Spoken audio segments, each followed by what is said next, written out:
La etiqueta refugiada, por ejemplo, o la de migrante, que es más genérica, puede marcar de forma decisiva la identidad de una persona, pero en ningún caso es el único rasgo, no es desde luego el único rasgo, puede ni siquiera ser el principal rasgo que identifica a esa persona.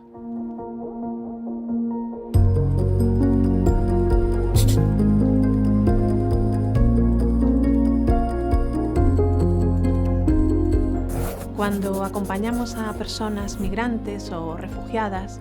como es el caso de los proyectos de voluntariado de CaixaBank,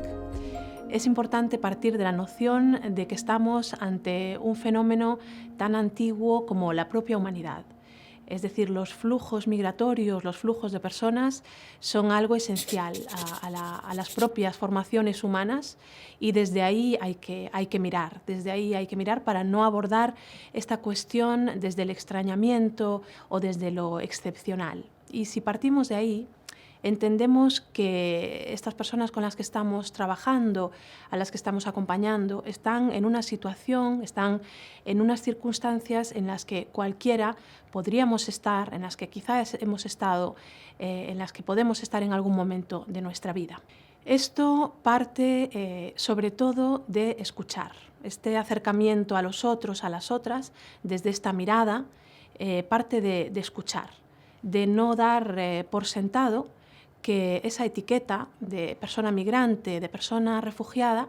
nos ofrece toda la información que necesitamos, no dar por sentado que tenemos toda la información que necesitamos de estas personas, porque además las personas migrantes y refugiadas no forman parte de un colectivo homogéneo, sino muy diverso y muy heterogéneo. En mi trabajo con personas refugiadas en particular,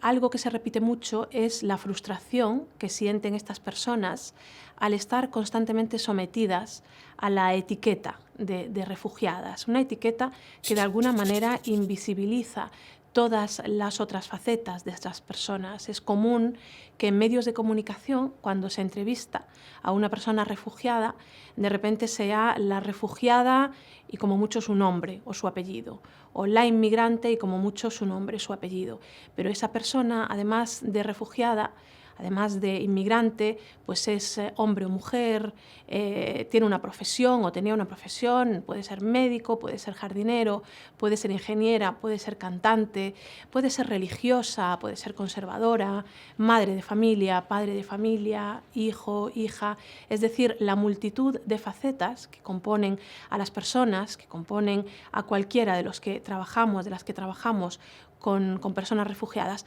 también aplican a esas otras personas que no desaparecen en toda su complejidad en el momento en que pasan a ser refugiadas. Y es cierto que la etiqueta refugiada, por ejemplo, o la de migrante, que es más genérica, puede marcar de forma decisiva la identidad de una persona, pero en ningún caso es el único rasgo, no es desde luego el único rasgo, puede ni siquiera ser el principal rasgo que identifica a esa persona. El lenguaje sabemos, ayuda a construir, el lenguaje construye miradas, el lenguaje ayuda a conformar la mirada hacia los otros, si es una mirada desde la hostilidad, si es una mirada desde el escepticismo, si es una mirada desde el extrañamiento o si es una mirada desde, digamos, la comprensión y entre iguales. Entonces, desde ese lenguaje es fundamental el no sustantivizar. El no sustantivizar en el sentido de aplicar una etiqueta que se convierte, pasa de ser un adjetivo, pasa de ser una circunstancia, pasa de ser algo que describe, a ser algo que de alguna manera absorbe, ¿no? Se come a la propia persona. Entonces eso contribuye a deshumanizar. Cuando hablamos de el inmigrante, cuando hablamos de el refugiado, en vez de hablar de personas refugiadas o personas en X circunstancias. Esto es todavía más grave, si cabe, cuando hablamos de personas en particular situación de vulnerabilidad, como pueden ser las personas menores, como pueden ser los jóvenes, las jóvenes, los niños, las niñas, y en particular el conocido acrónimo, por desgracia, demasiado conocido, demasiado utilizado, el acrónimo MENA, sobre todo cuando se sustantiviza, cuando hablamos de el MENA o los MENAs, digamos que invisibilizamos todo ese contenido de vulnerabilidad. Hablamos de personas menores de edad, en muchos casos niños, niñas y no acompañados, en una situación de la mayor vulnerabilidad en la que puede estar una persona, de muy pequeña y sin su familia. Entonces todo eso se borra de un plumazo cuando sustantivizamos y convertimos toda esa circunstancia tan compleja en un acrónimo y en un sustantivo. Y es problemático también porque impide abordar desde la complejidad una situación muy compleja, simplifica lo complejo. Entonces, en estos casos, aunque estas personas menores muchas veces han tenido que crecer demasiado deprisa y en algunos casos se comportan quizá con comportamientos parecidos a los que asociamos con adultos,